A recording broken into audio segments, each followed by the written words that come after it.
वसुदेवसुतं देवं कंसचाणूरमर्दनं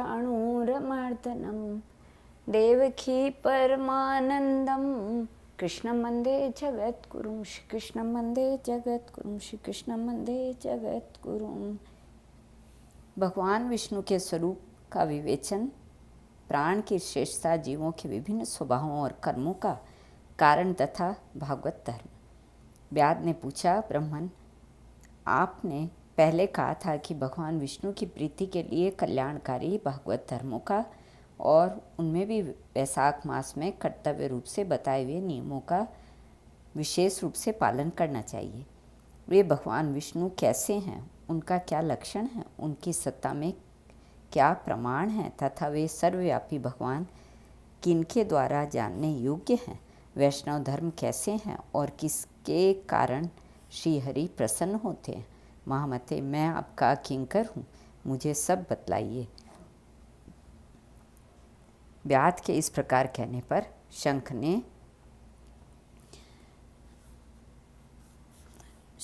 ने रोग शोक से रहित संपूर्ण जगत के स्वामी भगवान नारायण को प्रणाम करके कहा, व्याध, भगवान विष्णु का स्वरूप कैसा है यह सुनो। भगवान समस्त शक्तियों के आश्रय, संपूर्ण गुणों की निधि तथा सबके ईश्वर बताए गए हैं। वे निर्गुण, निष्कल तथा अनंत हैं। सच्चित आनंद यही उनका स्वरूप है।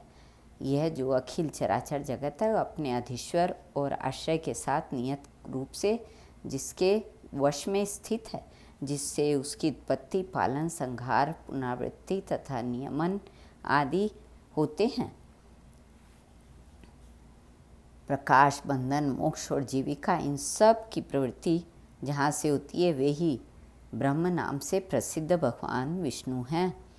व्याध ने पूछा, ब्राह्मण, जीवों में यह सूत्रात्मा प्राण सबसे श्रेष्ठ किस प्रकार है। शंख ने कहा, व्याध, पूर्व काल में सनातन देव भगवान नारायण ने ब्रह्मा आदि देवताओं की सृष्टि करके कहा, देवताओं, मैं तुम्हारे सम्राट के पद पर ब्रह्मा जी की स्थापना करता हूँ। यही तुम सबके स्वामी हो। अब तुम लोगों में जो सबसे अधिक शक्तिशाली हो उसे तुम स्वयं ही युवराज के पद पर प्रतिष्ठित करो।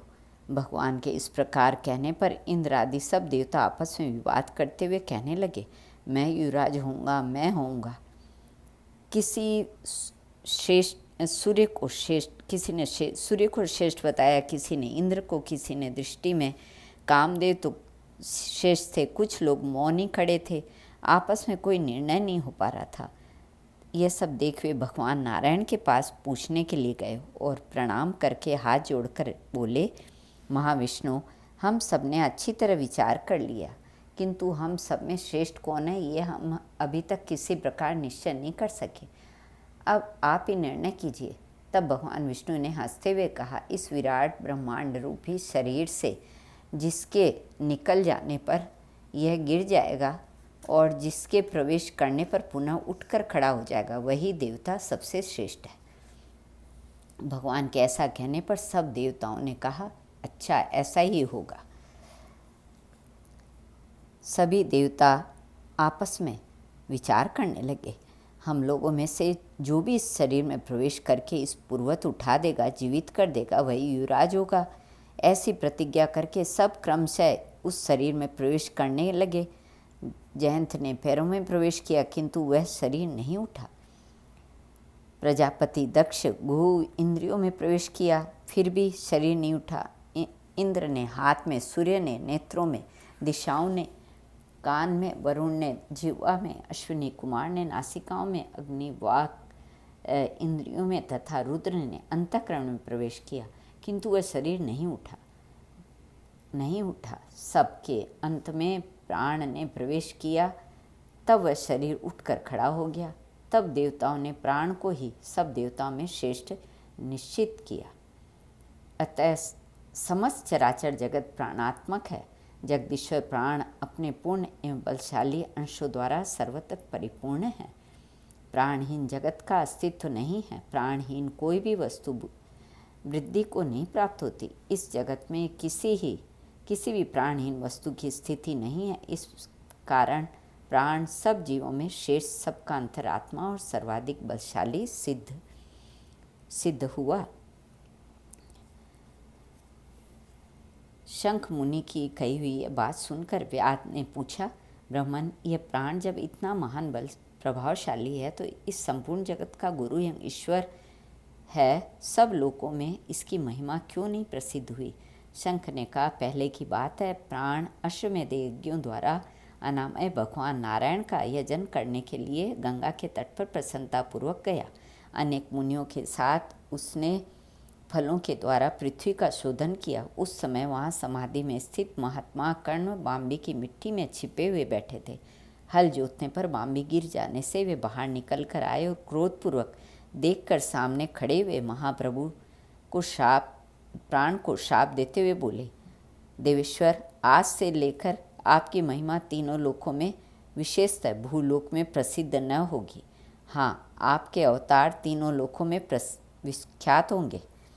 व्याध, तभी से संसार में महाप्रभु प्राण की महिमा प्रसिद्ध नहीं हुई। भूलोक में तो उसकी ख्याति विशेष रूप से नहीं है।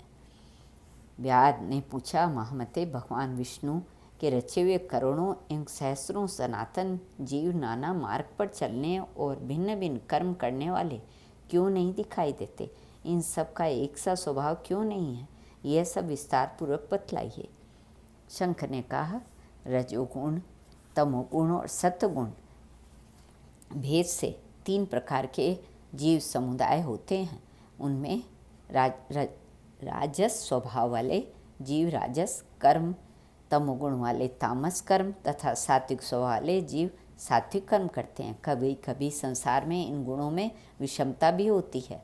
उसी से वे ऊंच और नीच कर्म करते हुए तदनुसार फल के भागी होते हैं। कभी सुख, कभी दुख, कभी दोनों ये मनुष्य गुणों की विषमता से प्राप्त करते हैं।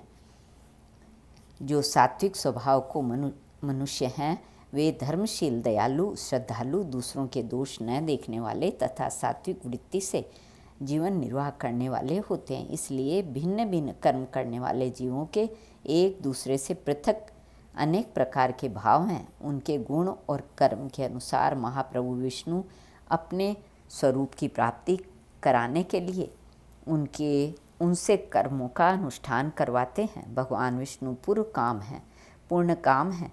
उनमें विषमता और निर्दयता आदि दोष नहीं है। वे समभाव से ही सृष्टि का पालन और संहार करते हैं। सब जीव अपने गुणों से ही कर्म फल के भागी होते हैं।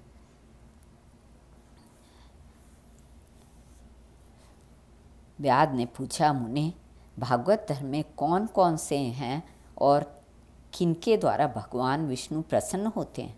शंख ने कहा, जिनसे अंतःकरण की शुद्धि होती है, जो साधु पुरुषों का उपकार करने वाले हैं तथा जिनकी किसी ने भी निंदा नहीं की, उसे तुम सात्विक धर्म समझो। वेदों और स्मृति में बताए हुए धर्म का यदि निष्काम भाव से पालन किया जाए तथा वह लोक से विरुद्ध न हो तो उसे भी सात्विक धर्म जानना चाहिए। निष्काम पुरुषों द्वारा श्रद्धापूर्वक जिसका सेवन किया जाता है तथा जो भगवान विष्णु को सदा ही प्रिय है, वह भागवत धर्म माना गया है। भगवान विष्णु ने क्षीर सागर में सबके हित की कामना से भगवती लक्ष्मी को दही से निकाले हुए मक्खन की भांति सब शास्त्रों के सारभूत वैशाख धर्म का उपदेश किया है। जो दंभ रहित होकर वैशाख मास के व्रत का अनुष्ठान करता है, वह सब पापों से रहित हो सूर्यमंडल को भेद कर भगवान विष्णु के योगी दुर्लभ परम धाम में जाता है। इस प्रकार द्विश्रेष्ठ शंख के द्वारा भगवान विष्णु के प्रिय वैशाख मास के धर्मों का वर्णन होते समय वह 5 शाखाओं वाला वटवृक्ष तुरंत ही भूमि पर गिर पड़ा।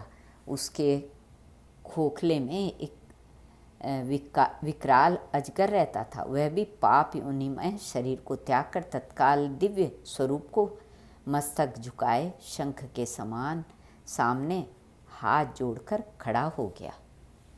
श्री कृष्णार्पण।